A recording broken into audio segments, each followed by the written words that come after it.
बताते चले कि मरकज जम्मू कश्मीर इंतजामिया ने, लेफ्टिनेंट गवर्नर एडमिनिस्ट्रेशन ने एक और बड़ा फैसला लिया है और सन्नतकारी के हवाले से, यानी इंडस्ट्रीज के हवाले से अब एक बड़ा फैसला है कि अब पहली बार इंडस्ट्रियल एस्टेट जो जम्मू कश्मीर के अंदर कायम किए जा रहे हैं उनमें कुछ इंडस्ट्रियल एस्टेट पीपीपी मोड पर होंगे और ये पीपीपी मोड जो है इसे अब इंट्रोड्यूस किया गया है सन्नत के अंदर भी और इस सिलसिले में साफ कर दिया गया है कि जो पब्लिक पार्टनरशिप के तहत, प्राइवेट पार्टनरशिप के तहत इंडस्ट्रियल एस्टेट को में आना चाहता है तो उनकी एप्लीकेशन जो है वो अपने डिटेल प्रोजेक्ट रिपोर्ट जो है वो ऑनलाइन सबमिट कर सकते हैं और सरकार इसको देखेगी। यूटी एडमिनिस्ट्रेशन ने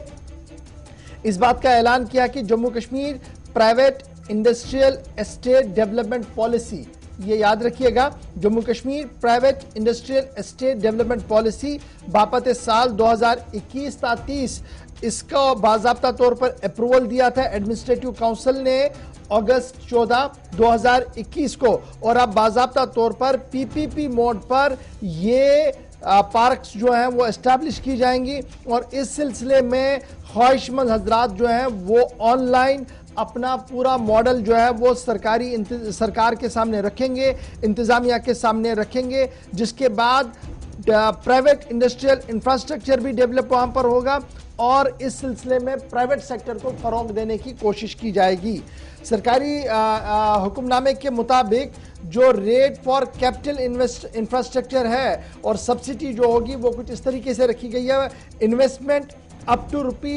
₹25 करोड़, यानी 25 करोड़ रुपए तक जो आपकी इन्वेस्टमेंट होगी उसमें 20 से 30% आपको मैक्सिमम मिलेगा जी और उसके बाद जब 5 करोड़ आपका होगा तो उसमें 5 से 7.5 करोड़ रुपए तक होगा जोन ए और जोन बी के अंदर, इसमें आपको सब्सिडी मिलेगा और कैपिटल इंफ्रास्ट्रक्चर के हवाले से ये बात कही गई है। और जब इन्वेस्टमेंट आपकी 25 करोड़ से ऊपर होगी तो उसमें 20% कॉस्ट जो होगा आपका इनका जो मिनिमम सब्सिडी होगी वो दी जाएगी। 5 करोड़ रुपए पर भी इसी तरीके से रखी गई है और यहाँ पर भी मुख्तलिफ जोनों के अंदर मुख्तलिफ सब्सिडी देने की बात, यानी कुल मिलाकर जब आप इस पूरे प्रोफाइल को देखेंगे, इस पूरी खबर को देखेंगे तो ये एक नया चैप्टर होगा कि प्राइवेट पार्टनरशिप पर अब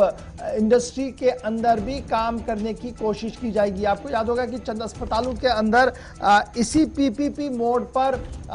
कुछ तकनीकी इदारे कायम किए गए, कुछ टेस्टिंग फैसिलिटियां रखी गई जो अभी भी चल रही है। जैसे बरगला अस्पताल के अंदर बहुत देर तक हमने देखा कि MRI, CT स्कैन और ये सारी चीज़ें चल रही थी। एक मुनज़्ज़म निज़ाम के तहत सरकार ने थोड़ी सी ज़मीन दी, लोगों ने इन्वेस्टमेंट किया, दोनों का काम चल रहा था। तो उसी तर्ज पर अब इंडस्ट्रियल एरियाज़ को डेवलप करना, इंडस्ट्रियल पार्कें बनाना या इंडस्ट्रियल एस्टेट बनाना, उसमें भी पीपीपी मोड को मुतारफ़ किया गया है और बाज़ाब्ता तौर पर ऑनलाइन एप्लीकेशंस के लिए दरख्वास्तें तलब की गई हैं।